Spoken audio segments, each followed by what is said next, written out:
You know what they say, everything's bigger in Texas. And for the National Veterans Wheelchair Games, well, since the early days, it's just grown bigger and bigger and bigger. Check out some of these numbers. This year, nearly 600 athletes, and they're from across the country, including Puerto Rico, even the UK. How about 2,000 plus volunteers? Yeah, it's an enormous undertaking. But clearly, things are a lot different back in 1981 when the games began. And up next, we'll speak with someone who has been there since day one. Well, 35 years ago, the games were an idea that developed out of VA Central Office, the Director of Recreation, Wally Lynch, my boss, Muriel Barber, Chief of Recreation in Richmond, and myself. And it was done to commemorate the following year, which was the International Year of Disabled People. We decided that the VA needed a presence in that arena, and we needed to do something as a recreation therapy to commemorate that and at the same time motivate patients. 74 veterans came to the first meet that we had in September of 1981. And we did most of the events on the grounds of the VA Medical Center in Richmond, Virginia.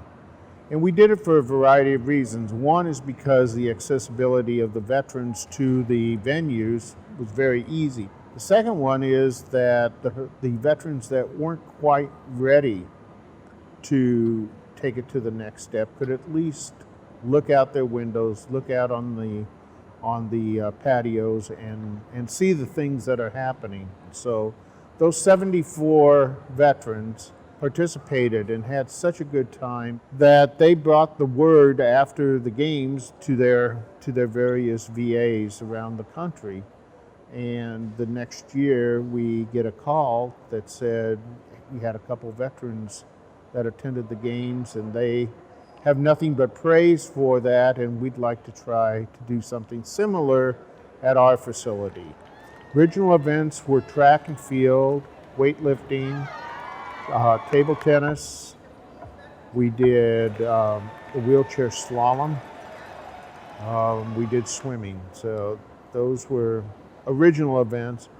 All of those are still going today as core events, but now we're up to 19 different events. In 1985, the VA and the Paralyzed veterans developed this partnership that has lasted for 30 years now.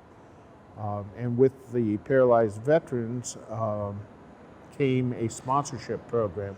That opened up a whole new world of possibilities for the games. And actually, after 1985, the games just really started to take off, and we began to realize that, hey, this wasn't a 1 or 2 year event. The 35th National Veterans Wheelchair Games, co-presented by Paralyzed Veterans of America and the Department of Veterans Affairs.